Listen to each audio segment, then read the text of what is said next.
Welcome back नाज़रीन। कराची के ज़िमनी इंतखाबात के लिए और 11 हलकों में कराची के बल्दियाती इंतखाबात और जो 11 हलकों के अंदर ज़िमनी इंतखाबात होने जा रहे हैं उसके लिए पाक फौज, रेंजर्स और एफसी की तैनाती की मंजूरी दे दी गई है। अब कराची की अगर स्पेसिफिकली बात की जाए तो कराची के बल्दियाती इंतखाबात और होने वाले 2 ज़िमनी इंतखाबात के लिए तमाम फोर्सेज हमें जो है वो सिक्योरिटी फराहम करती नजर आएंगी। क्विक फोर्स की अगर रिस्पॉन्स फोर्स की बात की जाए तो वो भी तैनात होगी। नोटिफिकेशन वाज़े तौर पर जारी कर दिया गया। नोटिफिकेशन के मुताबिक ये तमाम जो फोर्सेज हैं ये अब कराची के अंदर डिप्लॉय होना शुरू हो जाएंगी। इसी पर बात कर लेते हैं। चीफ रिपोर्टर असद जैदी हमारे साथ कॉल पे मौजूद है। असद, जानना चाहूंगा ये क्या मामला है, नोटिफिकेशन की वजाहत कीजिएगा।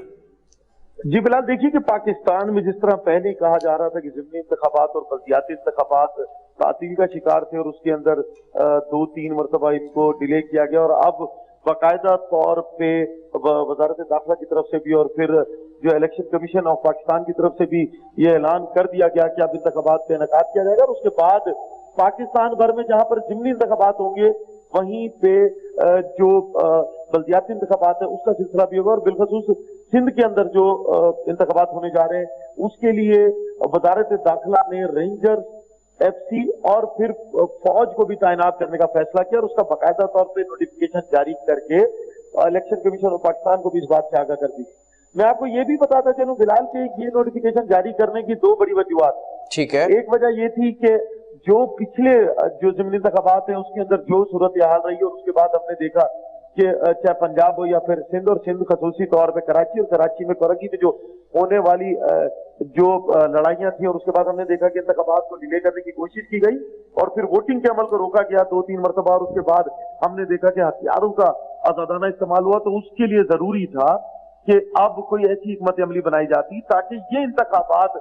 साफ और शफाफ हो सके और फिर किसी भी जमात को ये ना कहना पड़े कि धांधली हो रही थी या कहीं पर हालात खराब करके नताइज पर असरअंदाज होने की कोशिश की गई। इसी सिलसिले में बिलाल एक और जो मरासला जारी किया गया वजारत दाखिला की जानिब से, उसमें हसास इदारों की तरफ से ये इंटीमेट किया गया था कि पाकिस्तान भर में, लेकिन बिलखसूस सिंध में और फिर कराची के अंदर आने वाले इंतखाबात के दौरान जो है कोई ना कोई इस तरह की हरकत की जाएगी जिससे बदअमनी पैदा हो और बदनज़मी पैदा हो, तो उसको रोकने के लिए भी और ऐसी ताकतों को जो पाकिस्तान और कराची के अमन के लिए खतरा है उनको रोकने के लिए भी जरूरी था कि और एक हिकमत अमली तैयार होती है, और उसके नतीजे में एफसी,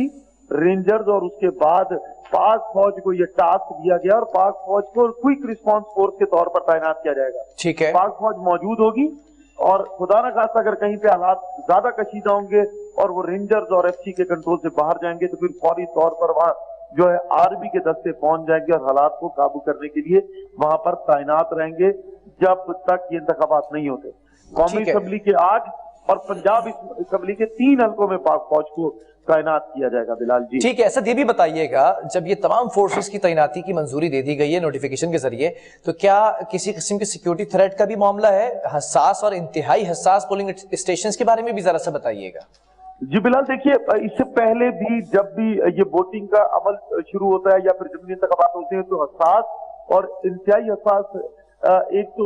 इलाकों का जिक्र कर दिया जाता है, उसके बाद पोलिंग स्टेशन की बात कर ली जाती है छोटे छोटे इलाकों में, क्योंकि बहुत ज्यादा पोलिंग स्टेशन होते हैं तो उसमें से सीधा पोलिंग स्टेशन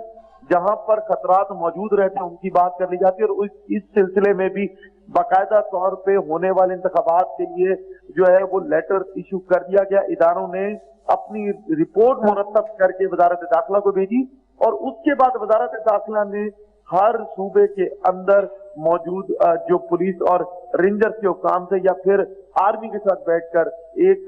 जो है वो फ्रंट लाइन पर एक ऐसा इंतजाम तरतीब दिया है कि जिसके तहत वो इलाके जो ज्यादा हसास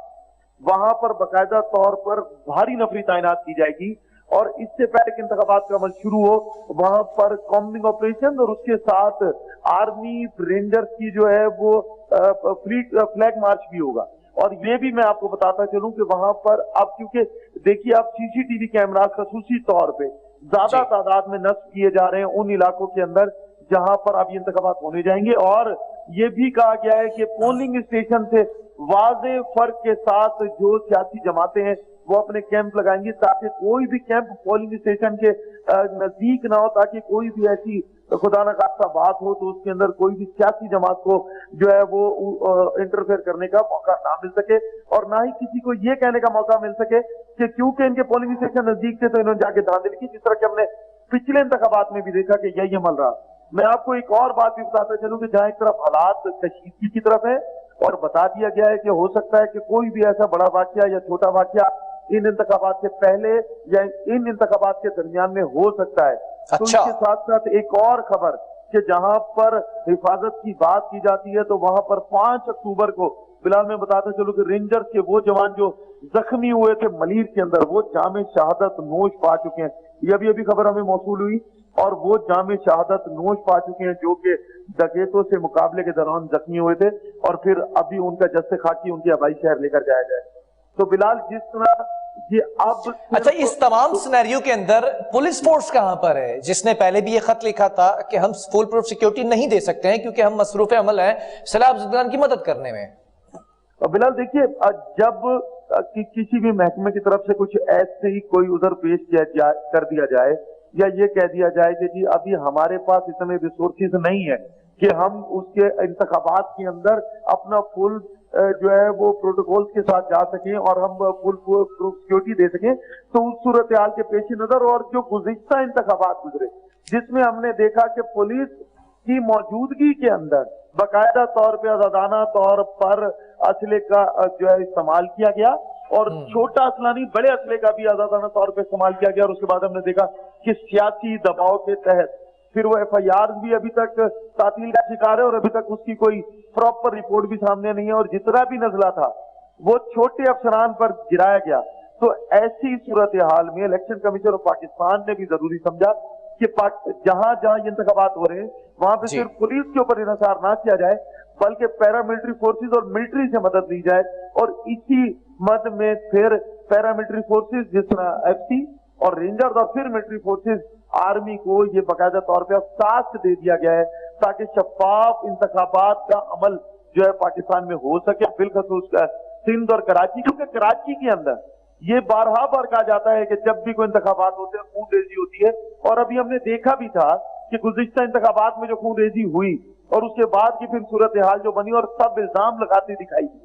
اور اس کے بعد اب ضروری ہے کہ فرنٹ لائن پر ایف سی رینجرز ہو تاکہ کسی کو یہ نہ کہنا پڑے کہ جی ہمارے پاس سورسز کم تھی, ہمارے پاس لوگ کم تھے, اس لیے انتخابات کا عمل میں ہمیں مشکلات کا سامنا کرنا پڑا. ایسے کسی بھی جواز سے بچنے کے لیے اب ایف سی رینجرز اور آرمی کی مدد لی جا رہی ہے.